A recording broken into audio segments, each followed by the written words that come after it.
Good evening money persons, welcome to daily మనిషి number 703. ఈ రోజు డైలీ మనిషిలో మార్కెట్లోని చాలా ఇంపార్టెంట్ అప్డేట్స్ ఉన్నాయి. వన్ బై వన్ క్విక్ గా డిస్కస్ చేసేద్దాం.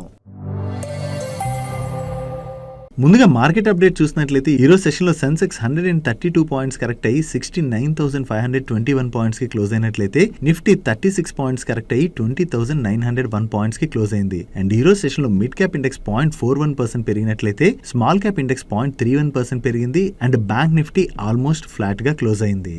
నెక్స్ట్ మన ఫైనాన్స్ మినిస్టర్ నిర్మలా సీతారామన్ గారు ఈ రోజు 2024 ఫిబ్రవరి 1st అనౌన్స్ చేయబోయేటువంటి బడ్జెట్ రిలేటెడ్ గా కొన్ని ఇంపార్టెంట్ స్టేట్మెంట్స్ వచ్చాయి. యాక్చువల్లీ మీకు గుర్తున్నట్లయితే few days back various media platforms ఈసారి అనౌన్స్ చేయబోయేటువంటి బడ్జెట్ లోని ట్యాక్స్ పేయర్స్ రిలేటెడ్ గా కొన్ని రిలీఫ్స్ ని అనౌన్స్ చేసేటువంటి అవకాశం ఉన్నదని, వీటి రిలేటెడ్ గా already government of India discussions లో ఉన్నదని, సో ఈ డిస్కషన్స్ కంప్లీట్ అయినట్లయితే నెక్స్ట్ బడ్జెట్ లోనైతే వీటి రిలేటెడ్ గా అనౌన్స్మెంట్స్ వస్తాయని చెప్పి అప్డేట్స్ అయితే వచ్చాయి. సో ఈ అప్డేట్స్ బాగా సర్క్యులేట్ అవడంతో ఫైనాన్స్ మినిస్టర్ ఈ రోజు బడ్జెట్ గురించి మాట్లాడుతూ ఈసారి బడ్జెట్ ఎలా ఉండబోతుందో కొన్ని ఇంపార్టెంట్ స్టేట్మెంట్స్ చేశారు. మన ఫైనాన్స్ మినిస్టర్ ఏం చెప్తున్నారంటే, ఈ 2024 ఫిబ్రవరి 1st రోజు అనౌన్స్ చేయబోయేటువంటి బడ్జెట్ లోని స్పెక్టాక్యులర్ అనౌన్స్మెంట్స్ ఏమీ ఉండవని, ఈసారి అనౌన్స్ చేయబోయేటువంటి బడ్జెట్ ఎలా ఉంటుందంటే 2024 లో ఎలాగ పార్లమెంట్ ఎలక్షన్స్ ఉన్నాయి కదా, ఈ ఎలక్షన్స్ జరిగిన తర్వాత న్యూ గవర్నమెంట్ ఫామ్ అయ్యే వరకు ఓల్డ్ గవర్నమెంట్ కి ఏదైతే ఎక్స్పెండిచర్ ఉంటుందో దాని రిలేటెడ్ గానే మెయిన్లీ ఈ బడ్జెట్ లోని అనౌన్స్మెంట్స్ ఉంటాయని, వీటిలో ఏమీ స్పెషల్ అనౌన్స్మెంట్స్ అయితే ఉండవని చెప్పి ఒక క్లారిఫికేషన్ అయితే రిలీజ్ చేశారు. సో మన ఫైనాన్స్ మినిస్టర్ కామెంట్స్ ని బట్టి చూస్తే మైట్ బి ఈసారి అనౌన్స్ చేయబోయేటువంటి బడ్జెట్ లోని ట్యాక్స్ పేయర్స్ రిలేటెడ్ గా రిలీఫ్ అని చెప్పి న్యూస్ సర్క్యులేట్ అయింది కదా, అటువంటి అనౌన్స్మెంట్స్ ఏవి వచ్చేలాగైతే కనపడట్లేదు. సో ఇది ట్యాక్స్ పేయర్స్ రిలేటెడ్ గా కొంచెం డిసప్పాయింటింగ్ న్యూస్ గానే మనం అర్థం చేసుకోవచ్చు. నెక్స్ట్ ఈ రోజు టాటా పవర్ స్టాక్ 11% పైనే పెరిగింది కదా, దీనికి రీజన్ జేఎం ఫైనాన్షియల్ వాళ్ళు ఒక రిపోర్ట్ ని రిలీజ్ చేశారు. ఈ రిపోర్ట్ లోని వీళ్ళు టాటా పవర్ యొక్క టార్గెట్ ప్రైస్ ని 350 రూపీస్ గా ఫిక్స్ చేయడం జరిగింది. ప్రీవియస్ గా వీళ్ళు టాటా పవర్ కి 220 రూపీస్ టార్గెట్ ప్రైస్ ని ఇచ్చారు, కానీ ఇప్పుడు ఆ టార్గెట్ ప్రైస్ ని రివైజ్ చేస్తూ 350 రూపీస్ కి పెంచడం జరిగింది. వీళ్ళు టార్గెట్ ప్రైస్ ని ఇంతలా పెంచడానికి 4 మేజర్ ఆస్పెక్ట్స్ ఉన్నాయని, ప్రెసెంట్ టాటా పవర్ వాళ్ళ స్ట్రాటజీస్ లో మనం చూసుకున్నట్లయితే వీళ్ళు లో వాల్యూ బిజినెస్ నుంచి ఎగ్జిట్ అయ్యి హై మార్జిన్ జనరేట్ చేసేటువంటి గ్రూప్ క్యాప్టివ్ రెన్యూబుల్ ఆపర్చునిటీని అయితే క్యాటర్ చేస్తున్నారని, అండ్ అంతేకాకుండా వీళ్ళు బ్రౌన్ ఫీల్డ్ హైడ్రో స్టోరేజ్ లోకి ఎంటర్ అవడం ద్వారా వీళ్ళ ట్రాన్స్మిషన్ బిజినెస్ ని డిస్ట్రిబ్యూషన్ సైడే కాకుండా ఎక్స్పాండ్ చేసుకుంటూ వెళ్తున్నట్టుగా చెప్తున్నారు. సో ఇటువంటి ఆపర్చునిటీస్ ఏవైతే క్రియేట్ అవుతున్నాయో దానివల్ల కమింగ్ క్వార్టర్ లోని టాటా పవర్ వాళ్ళ మార్జిన్స్ అయితే బాగా ఇంప్రూవ్ అయ్యేటువంటి ఛాన్స్ ఉన్నదని చెప్పి వీళ్ళు షేర్ చేస్తూ టాటా పవర్ టార్గెట్ ప్రైస్ ని 350 రూపీస్ కి పెంచడం జరిగింది. సో జేఎం ఫైనాన్షియల్ వాళ్ళ దగ్గర నుంచి ఈ రిపోర్ట్ రావడంతోనే ఈ రోజు సెషన్ లోని టాటా పవర్ స్టాక్ 11% పెరిగింది. అండ్ దీంతో పాటు టాటా పవర్ రిలేటెడ్ గా మరొక అప్డేట్ కూడా ఉన్నది. ఈ టాటా పవర్ లోని ఈ రోజు ఒక లార్జ్ ట్రేడ్ జరిగింది. ఈ లార్జ్ ట్రేడ్ లోని 11.4 lakh shares, each share 322 rupees 45 పైసా చొప్పున హ్యాండ్స్ చేంజ్ అవడం జరిగింది. దీనిలో బయర్స్ ఎవరు, సెల్లర్స్ ఎవరు అన్నది మనకి ఈ రోజు నైట్ కి అప్డేట్ అవుతుంది. నెక్స్ట్ అదాని పోర్ట్స్ రిలేటెడ్ గా 2 ఇంపార్టెంట్ అప్డేట్స్ ఉన్నాయి. ఈ అదాని పోర్ట్స్ వాళ్ళు మన ఇండియాలో ఉన్నటువంటి వేరియస్ పోర్ట్స్ ని అక్వైర్ చేసుకుంటూ వీళ్ళ బిజినెస్ అయితే ఎక్స్పాండ్ చేసుకుంటూ వెళ్తున్నారు కదా, దీనిలో భాగంగా ఇప్పుడు వీళ్ళు షాపూర్జీ పోలంజీ గ్రూప్ కి చెందినటువంటి ఒడిస్సాలో ఉన్న గోపాల్పూర్ పోర్ట్స్ ని కూడా వీళ్ళు 1100 to 1200 crores కి అక్వైర్ చేసేటువంటి అవకాశం ఉన్నదని చెప్పి వేరియస్ మీడియా ప్లాట్ఫామ్స్ అయితే రిపోర్ట్ చేస్తున్నాయి. ఒకవేళ ఈ ఎక్విజిషన్ గనక సక్సెస్ఫుల్ అయినట్లయితే అదాని పోర్ట్స్ వాళ్ళకి ఈస్టర్న్ కోస్ట్ లోని ఇది 6th ఎక్విజిషన్ అవుతుందని, అండ్ ఈ ఎక్విజిషన్ రిలేటెడ్ గా ప్రెసెంట్ అయితే ఈ రెండు గ్రూప్స్ మధ్యన డిస్కషన్స్ అయితే జరుగుతున్నట్లుగా ఈ మ్యాటర్ తెలిసినటువంటి కొంతమంది ఎకనామిక్ టైమ్స్ వాళ్ళతో షేర్ చేశారని వీళ్ళు చెప్తున్నారు. అండ్ ఈ గోపాల్పూర్ పోర్ట్స్ లోని షాపూర్జీ పోలంజీ వాళ్ళకి 56% స్టేక్ ఉన్నదని, and remaining stake Orissa Steve doors వాళ్ళ దగ్గర ఉన్నట్లుగా వీళ్ళు షేర్ చేయడం జరిగింది. చూడాలి, ప్రెసెంట్ అయితే ఇది సోర్సెస్ ద్వారా వస్తున్నటువంటి ఇన్ఫర్మేషన్ మాత్రమే. ఒకవేళ అదాని పోర్ట్స్ వాళ్ళు ఈ పోర్ట్ ను కూడా అక్వైర్ చేసినట్లయితే వాళ్ళ పోర్ట్స్ బిజినెస్ అయితే స్ట్రాంగ్ గా వీళ్ళు ఎక్స్పాండ్ చేస్తూ వెళ్తున్నట్లుగా మనం అర్థం చేసుకోవచ్చు. ప్రెసెంట్ ఇంకా అదాని పోర్ట్స్ వాళ్ళ దగ్గర నుంచి దీని రిలేటెడ్ గా ఎటువంటి కమ్యూనికేషన్ రాలేదు. అండ్ దీంతో పాటు అదాని పోర్ట్స్ వాళ్ళ దగ్గర నుంచి కూడా ఒక అఫీషియల్ కమ్యూనికేషన్ వచ్చింది. వీళ్ళ బోర్డ్ ఈ 12th డిసెంబర్ రోజున మీట్ అయ్యి ప్రైవేట్ ప్లేస్మెంట్ బేసిస్ లో గానీ ప్రిఫరెన్షియల్ బేసిస్ లో గానీ 1 or more ట్రంచెస్ లోని NCDs ని ఇష్యూ చేయడం ద్వారా ఫండ్ రైజ్ ప్రపోజల్ ని కన్సిడర్ చేయబోతున్నట్టుగా చెప్తున్నారు. ఈ 2 అప్డేట్స్ తోని ఈ రోజు సెషన్ లో అదాని పోర్ట్ స్టాక్ లో మనం పాజిటివ్ మూమెంటం చూసాం. నెక్స్ట్ ఈ రోజు సెషన్ లో షుగర్ స్టాక్స్ రిలేటెడ్ గా మార్కెట్ లో చాలా కన్ఫ్యూజన్ క్రియేట్ అయింది. నిన్న షుగర్ స్టాక్స్ బాగా ప్రెషర్ కు లోనే కదా, దాని రిలేటెడ్ గా మనం అప్డేట్ ని కూడా మాట్లాడుకున్నాం. Like government of India ethanol production లోని B heavy molasses and sugar syrup ని యూజ్ చేయకూడదు, వీటిపైన కర్బ్స్ విధించేటువంటి అవకాశం ఉన్నదని చెప్పి మనం డిస్కస్ చేసుకున్నాం కదా, దాంతోనే నిన్న సెషన్ లో షుగర్ స్టాక్స్ లో ప్రెషర్ చూసాం. అండ్ ఈ రోజు కూడా మీరు గమనించినట్లయితే morning most of the sugar stocks అయితే నెగిటివ్ గానే ఓపెన్ అయ్యాయి. కానీ దాని తర్వాత వేరియస్ మీడియా ప్లాట్ఫామ్స్ గవర్నమెంట్ దగ్గర నుంచి ఇటువంటి అనౌన్స్మెంట్స్ ఏమీ ఉండకపోవచ్చు అని చెప్పి గవర్నమెంట్ సోర్సెస్ ద్వారా ఇన్ఫర్మేషన్ వచ్చిందని చెప్పి షేర్ చేయడంతో అగైన్ ఈ షుగర్ స్టాక్స్ లోని కొంత రికవరీ కనపడింది. కాకపోతే మార్కెట్ క్లోజ్ అయ్యే ముందు ఈ షుగర్ కంపెనీస్ రిలేటెడ్ గా మళ్ళీ నెగిటివ్ అప్డేట్ రావడంతో most of the sugar stocks లో అయితే మళ్ళీ మనకి కరెక్షన్ కనపడింది. సో ఇప్పుడు వచ్చినటువంటి నెగిటివ్ అప్డేట్ ఏంటంటే, మనం నిన్న మాట్లాడుకున్నాం కదా, government of India sugar cane juice and sugar syrup నుంచి ఇథనాల్ ఏదైతే ప్రొడ్యూస్ చేస్తారో వాటిపైన బ్యాన్ విధించేట్టుగా అవకాశం ఉన్నదని చెప్పి దాని రిలేటెడ్ గా ఈ రోజు అఫీషియల్ గా గవర్నమెంట్ నుంచి లెటర్ వచ్చింది. దీనిలో వీళ్ళు ఏం చెప్తున్నారంటే, sugar mills and distilleries ethanol sales year 2023-2024 కి గాను ఇథనాల్ ప్రొడక్షన్ లోని sugar cane juice and sugar syrup ని వెంటనే యూజ్ చేయడం ఆపాలని చెప్పి వీళ్ళ దగ్గర నుంచి నోటిఫికేషన్ అయితే రావడం జరిగింది. బట్ ప్రీవియస్ గా ఆల్రెడీ ఓఎంసీస్ దగ్గర నుంచి బీ హెవీ మొలాసిస్ నుంచి ప్రొడ్యూస్ చేసినటువంటి ఇథనాల్ సప్లై రిలేటెడ్ గా ఏవైతే ఆర్డర్స్ వచ్చాయో అవైతే కంటిన్యూ అవుతాయని, బట్ ఇప్పటి నుంచి మాత్రం ఈ ఈఎస్వై 2023-2024 కి మాత్రం వెంటనే ఈ sugar cane juice sugar syrup నుంచి ప్రొడ్యూస్ చేసేటువంటి ఇథనాల్ ప్రొడక్షన్ ని ఆపివేయాలని చెప్పి వీళ్ళు నోటిఫికేషన్ ని రిలీజ్ చేశారు. సో ఇది షుగర్ కంపెనీస్ రిలేటెడ్ గా నెగిటివ్ కాబట్టి ఈ రోజు సెషన్ లో again most of the sugar stocks లోని మనం ప్రెషర్ చూసాం. డైలీ మార్కెట్ లో వచ్చేటువంటి ఇటువంటి ఇంపార్టెంట్ అప్డేట్స్ అన్నిటిని మీతో డీటెయిల్ గా షేర్ చేయడానికి మన మనీ పర్స్ టీమ్ ఏవైతే ఎఫర్ట్స్ పెడుతుందో ఆ ఎఫర్ట్స్ కనుక మీకు హెల్ప్ఫుల్ అవుతున్నట్లయితే వీడియోని మర్చిపోకుండా లైక్ చేయడానికి ప్రయత్నించండి. నెక్స్ట్ ఈ రోజు మార్నింగ్ నుంచి పేటిఎం స్టాక్ లో మనకి చాలా ప్రెషర్ కనపడింది కదా. ఈ ప్రెషర్ కి రీజన్ ఏంటంటే, రీసెంట్ గా ఆర్బీఐ బ్యాంక్స్ అండ్ ఎన్బిఎఫ్సిస్ దగ్గర స్మాల్ టికెట్ సైజ్ లోన్స్ ఏవైతే ఉంటాయో వీటి నెంబర్ బాగా పెరిగిపోతుంది. సో దీని వల్ల డిఫాల్ట్ రిస్క్ పెరుగుతుందని చెప్పి ఈ లోన్స్ పైన కొన్ని రిస్ట్రిక్షన్స్ విధించడం జరిగింది కదా. సో ఇది మీ అందరికీ ఆల్రెడీ ఐడియా ఉండే ఉండొచ్చు. ఆర్బీఐ అప్పుడెప్పుడో రిస్ట్రిక్షన్స్ విధిస్తే బ్యాంక్స్ అండ్ ఎన్బిఎఫ్సిస్ మీద ఈ రోజు పేటిఎం స్టాక్ లో ఎందుకు ప్రెషర్ కనపడిందంటే, నిన్న పేటిఎం వాళ్ళు వాళ్ళ analyst and investor meet conduct చేశారు. దీనిలో వీళ్ళు కొన్ని ఇంపార్టెంట్ స్టేట్మెంట్స్ చేయడం జరిగింది. ఆర్బీఐ గైడ్ లైన్స్ ఏవైతే పాస్ చేసిందో దానికి అనుగుణంగా పేటిఎం వాళ్ళు కూడా ఈ బ్యాంక్స్ అండ్ ఎన్బిఎఫ్సిస్ వాళ్ళతో కలిపి ఈ పేటిఎం యాప్ లోని లోన్స్ ఇష్యూ చేస్తుంటారు కదా. సో వీళ్ళ స్మాల్ టికెట్ సైజ్ లోన్స్ అంటే 50,000 కన్నా తక్కువ అమౌంట్ ఉండేటువంటి లోన్స్ ఏవైతే ఉంటాయో వాటి సంఖ్యని 50% వరకు తగ్గిస్తామని and big ticket size loans పైన కాన్సన్ట్రేషన్ పెంచుతామని చెప్తున్నారు. బిగ్ టికెట్ సైజ్ లోన్స్ ఏవైతే ఉంటాయో అవి జనరల్లీ అందరికీ రావు కదా. ఎవరిదైతే క్రెడిట్ స్కోర్ బాగుండి అండ్ అలాగే పేమెంట్ సైకిల్ అయితే కరెక్ట్ మెయింటైన్ చేస్తుంటారో అటువంటి వాళ్ళకి బిగ్ టికెట్ సైజ్ లోన్స్ వస్తుంటాయి. సో ఈ బిగ్ టికెట్ సైజ్ లోన్స్ వలన డిఫాల్ట్ రిస్క్ తగ్గుతుంది కాబట్టి ఈ బిగ్ టికెట్ సైజ్ లోన్స్ పైన బ్యాంక్స్ అండ్ ఎన్బిఎఫ్సిస్ తో కొలాబరేషన్ లో భాగంగా వీళ్ళు కాన్సన్ట్రేట్ చేస్తామని చెప్పి కామెంట్ చేయడం జరిగింది. బట్ జనరల్లీ మనం చూసినట్లయితే పేటిఎం యాప్ లోని ఎక్కువ లోన్స్ ఏవి డిస్పర్స్ అవుతాయి, స్మాల్ టికెట్ సైజ్ లోన్స్ ఏవైతే ఉంటాయో అవే ఎక్కువగా డిస్పర్స్ అవుతుంటాయి. కాబట్టి నువ్వు వీటి మీద వాళ్ళ కాన్సన్ట్రేషన్ తగ్గించినట్లయితే వీళ్ళ లోన్ బుక్ ఏదైతే ఉంటుందో నెక్స్ట్ ఫ్యూ క్వార్టర్స్ లో ఇంపాక్ట్ అవుతుంది కదా. సో అది కంపెనీ రిలేటెడ్ గా నెగిటివ్. దాంతోనే మనకి ఈ రోజు సెషన్ లో పేటిఎం స్టాక్ లోని అంత ప్రెషర్ కనపడింది. కాబట్టి వీళ్ళ మేనేజ్మెంట్ ఏం చెప్తుందంటే, ఈ బిగ్ టికెట్ సైజ్ లోన్స్ పైన మేము కాన్సన్ట్రేట్ చేస్తున్నాం కదా, దానివల్ల గ్రోత్ అయితే బాగానే తీసుకొస్తాం, బికాస్ దానిపైన కూడా స్ట్రాంగ్ గానే ఫోకస్ చేస్తున్నాం అని చెప్తుంది. చూడాలి ఈ బిగ్ టికెట్ సైజ్ లోన్స్ పైన వీళ్ళు కాన్సన్ట్రేట్ చేసి గ్రోత్ ఎలా తీసుకొస్తారు అన్నది. మనకి నెక్స్ట్ క్వార్టర్ లో నెంబర్స్ వస్తాయి కదా, లేదా వీళ్ళు బిజినెస్ అప్డేట్లు చేస్తుంటారు కదా ఎవ్రీ మంత్, ఆ బిజినెస్ అప్డేట్లు చూసినట్లయితే అర్థమవుతుంది. బట్ ఏదైనా షార్ట్ టర్మ్ లో వీళ్ళ బిజినెస్ పైన ఇంపాక్ట్ పడుతుంది కాబట్టి మనకి ఈ రోజు సెషన్ లో స్టాక్ లో అంత ప్రెషర్ అన్నది కనపడింది. అండ్ దీంతో పాటు వీళ్ళు స్మాల్ టికెట్ సైజ్ లోన్స్ వీళ్ళు ఎలా ఉన్నాయి అన్నది క్లియర్ గా ప్రెజెంటేషన్ కూడా రిలీజ్ చేయడం జరిగింది. ఆ స్లైడ్ కూడా మీకు ఇక్కడ నా ముందు వేయడానికి చూస్తాను, ఒకసారి చూడండి. చూసినట్లయితే మీకు అర్థమవుతుంది, లేదా మీరు బిఎస్సీలోకి వెళ్ళి ఆ ప్రెజెంటేషన్ ఓపెన్ చేసి చూసినా మీకు క్లియర్ గా అర్థమైపోతుంది.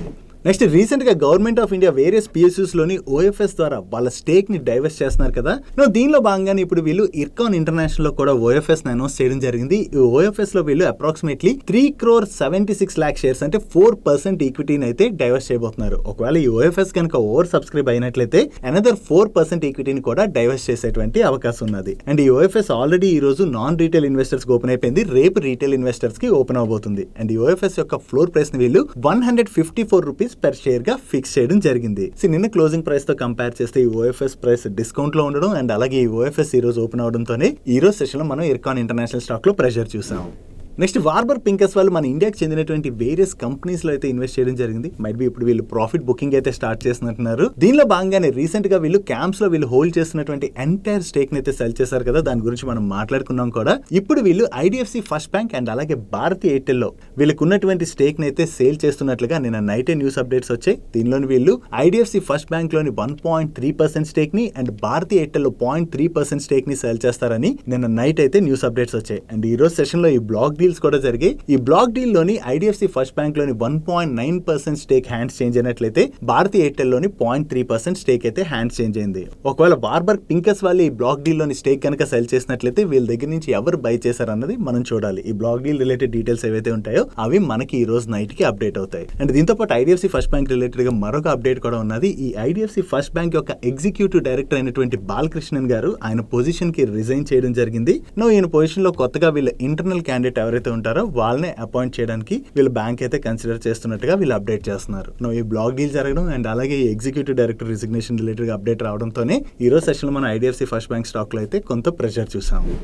నెక్స్ట్ డిఫెన్స్ పిఎస్యు కంపెనీ అయినటువంటి భారత్ ఎలక్ట్రానిక్స్ లిమిటెడ్ వాళ్ళకి ఇండియన్ ఆర్మీ దగ్గర నుంచి రాడార్స్ ఏఎంసీ రిలేటెడ్ గా 580 crores వర్త్ ఆర్డర్ వచ్చింది. యాక్చువల్లీ ఈ ఆర్డర్ వీళ్ళతో పాటు వీళ్ళ అసోసియేట్ కంపెనీస్ కి కూడా కలిపి వచ్చినట్టుగా చెప్తున్నారు. ఈ ప్రాజెక్ట్ ని వీళ్ళందరూ కలిపి అయితే చేయబోతున్నారు. ఈ September 15th వీళ్ళు ఏదైతే ఆర్డర్స్ రిలేటెడ్ గా డిస్క్లోజర్ చేశారో ఆ డిస్క్లోజర్ చేసిన టైం నుంచి చూసినట్లయితే వీళ్ళకి ఇప్పటి వరకు approximately 3,335 crores worth additional orders వచ్చినట్లుగా కూడా వీళ్ళు షేర్ చేయడం జరిగింది. సో వీళ్ళకి కొత్తగా ఇండియన్ ఆర్మీ దగ్గర నుంచి ఆర్డర్ రావడం అండ్ వీళ్ళు కంటిన్యూస్ గా ఆర్డర్స్ విన్ అవుతుండడంతోనే ఈ రోజు సెషన్ లోని ఈ స్టాక్ లో మనం పాజిటివ్ మూమెంటం చూసాం.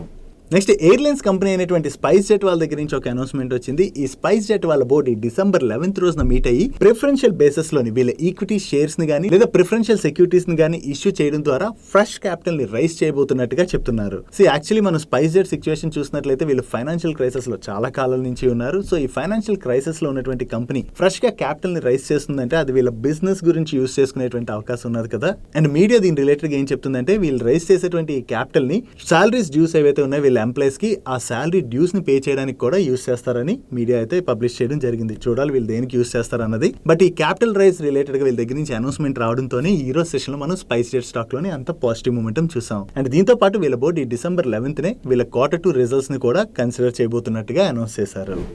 నెక్స్ట్ డెల్టా కార్ప్ వాళ్ళ సబ్సిడరీ కంపెనీ అయిన డెల్టా గేమింగ్ వాళ్ళ పైన కోల్కతా జిఎస్టీ డైరెక్టరేట్ జనరల్ వాళ్ళు అప్రాక్సిమేట్లీ 6,000 crores పైన ట్యాక్స్ డిమాండ్ అయితే రైజ్ చేయడం జరిగింది. దాంతో దీనికి అగైనిస్ట్ గా డెల్టా కార్ప్ వాళ్ళు కోల్కతా హైకోర్టు లోని అప్పీల్ చేసుకోవడం జరిగింది. సో ఫైనల్ ఇప్పుడు కోల్కతా హైకోర్టు నుంచి అయితే డెల్టా కార్ప్ వాళ్ళకి కొంత రిలీఫ్ అయితే దొరికింది. కోల్కతా హైకోర్టు ఏం చెప్తుందంటే కోర్టు నుంచి కంప్లీట్ ఆర్డర్ వచ్చే వరకు కూడా వీళ్ళ దగ్గర నుంచి ట్యాక్స్ అది కలెక్ట్ చేయకూడదని చెప్పి వీళ్ళకి ఇంటెమ్ రిలీఫ్ అయితే ఇవ్వడం జరిగింది. సో ఇది డెల్టా కార్ప్ రిలేటెడ్ గా కొంత రిలీఫ్ గా మనం అర్థం చేసుకోవచ్చు. కాకపోతే కోర్టులోని ఫైనల్ వర్డిక్ట్ ఏదో వస్తున్నది చూడడం ఇంపార్టెంట్. కోర్టులో ఒకవేళ వీళ్ళు పే చేయని అవసరం లేదని చెప్పి ఫైనల్ వర్డిక్ట్ వచ్చినట్లయితే అది డెల్టా కార్ప్ కి పాజిటివ్ అవుతుంది. అలా కాకుండా కోర్టు కూడా వీళ్ళు పే చేయాలని చెప్పి కనుక తీర్పిచ్చినట్లయితే అది డెల్టా కార్ప్ కి మనం బిగ్ నెగిటివ్ గా అర్థం చేసుకోవచ్చు. ఏదైనా సరే ఈ ఫైనల్ వర్డిక్ట్ అన్నది డెల్టా కార్ప్ రిలేటెడ్ గా చాలా important. Next DOMS industries IPO యొక్క కంప్లీట్ డీటెయిల్స్ అయితే వచ్చేసాయి.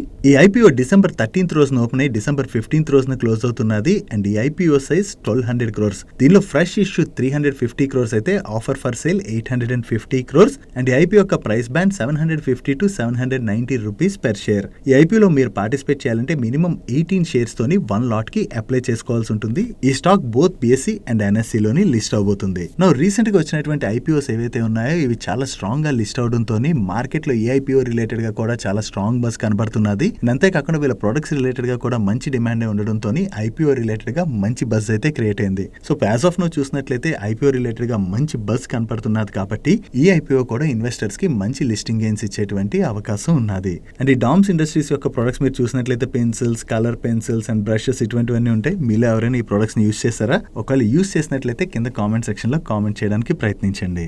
Next Sandur manganese and iron ore వాళ్ళ దగ్గర నుంచి ఈ రోజు ఒక అనౌన్స్మెంట్ వచ్చింది. వీళ్ళ బోర్డు ఈ 18th December రోజున మీట్ అయ్యి వీళ్ళ ఈక్విటీ షేర్స్ యొక్క బోనస్ ఇష్యూ ప్రపోజల్ ని కన్సిడర్ చేయబోతున్నట్టుగా అనౌన్స్ చేశారు. సో ఈ December 18th రోజున వీళ్ళు ఏ రేషియోలో బోనస్ ఇష్యూ చేస్తారన్నది మనం చూడాలి. వీళ్ళ దగ్గర నుంచి బోనస్ ఇష్యూ రిలేటెడ్ గా అనౌన్స్మెంట్ రావడంతోనే ఈ రోజు సెషన్ లోని సాందూర్ manganese and iron or stock లో మనకి పాజిటివ్ మూమెంటం కనపడింది. Next knowledge marine and engineering work stock లో ఈ రోజు మార్నింగ్ నుంచి పాజిటివ్ మూమెంటం కనపడింది కదా. దీనికి రీజన్ ఏంటంటే ఈ knowledge marine and engineering works వాళ్ళ సబ్సిడరీ కంపెనీ అయినటువంటి నాలెడ్జ్ డ్రెజింకో WLL వాళ్ళకి Bahrain ministry of industry and commerce వాళ్ళ దగ్గర నుంచి కమర్షియల్ రిజిస్ట్రేషన్ లైసెన్స్ వచ్చినట్టుగా వీళ్ళు చెప్తున్నారు. నో వీళ్ళకి లైసెన్స్ రావడంతోనే బహ్రెయిన్ లోని వీళ్ళు మెరైన్ శాండ్ ఎక్స్ట్రాక్షన్ చేసుకోవచ్చని అండ్ దీని యొక్క ఆపరేషన్స్ 2024 January నుంచి వీళ్ళు కమెన్స్ చేయబోతున్నట్టుగా అనౌన్స్ చేయడం జరిగింది. బహ్రెయిన్ గవర్నమెంట్ నుంచి ఈ శాండ్ మెరైన్ రిలేటెడ్ గా వీళ్ళకి ఏదైతే ఈ లైసెన్స్ వచ్చిందో ఇది వీళ్ళకి ఒక సిగ్నిఫికెంట్ మైల్ స్టోన్ అని. ఎందుకంటే బహ్రెయిన్ లో మన ఇండియన్ ఎంటిటీకి ఇటువంటి లైసెన్స్ రావడం ఇదే ఫస్ట్ టైం అని చెప్పి వీళ్ళు అనౌన్స్ చేస్తున్నారు. సో వీళ్ళకి శాండ్ మెరైన్ ఎక్స్ట్రాక్షన్ రిలేటెడ్ గా ఈ లైసెన్స్ వచ్చిందని అప్డేట్ రావడంతోనే మనకి మార్నింగ్ నుంచి స్టాక్ లో అంత పాజిటివ్ మూమెంటం కనపడింది. నెక్స్ట్ జాయ్ ఈ బైక్స్ ని మ్యానుఫ్యాక్చర్ చేసి సెల్ చేసేటువంటి వార్డ్ విజా విజార్డ్ వాళ్ళు వాళ్ళ నవంబర్ మంత్ బిజినెస్ అప్డేట్ ని రిలీజ్ చేశారు. ఈ నవంబర్ మంత్ లో వీళ్ళు ఓవరాల్ గా 2563 ఎలక్ట్రిక్ వెహికల్స్ ని సేల్ చేసినట్లుగా అండ్ ఈ ఆగస్టు నవంబర్ మధ్యన చూసినట్లయితే వీళ్ళు టోటల్ గా 9852 ఎలక్ట్రిక్ వెహికల్స్ అయితే సేల్ చేసామని చెప్పి అప్డేట్ చేస్తున్నారు. మన కంట్రీలోని ఎలక్ట్రిక్ 2 వీలర్స్ డిమాండ్ బాగా పెరుగుతున్నది కదా. ఈ డిమాండ్ అయితే వార్డ్ విజార్డ్ వాళ్ళు స్ట్రాంగ్ గా క్యాటర్ చేస్తున్నట్లుగా దీనిలో భాగంగానే అక్రాస్ ఇండియాలోని వీళ్ళ డిస్ట్రిబ్యూషన్ నెట్వర్క్ ని కూడా వీళ్ళు స్ట్రాంగ్ గా బిల్డ్ చేసుకుంటూ వెళ్తున్నట్లుగా వీళ్ళు అప్డేట్ చేయడం జరిగింది. సో వీళ్ళు కంటిన్యూస్ గా వీళ్ళ సేల్స్ లో గ్రోత్ డెలివర్ చేస్తుండటంతోనే ఈ అప్డేట్ వచ్చిన తర్వాత ఈ రోజు సెషన్ లో వార్డ్ విజార్డ్ స్టాక్ లో మనకి పాజిటివ్ మూమెంటం కనపడింది.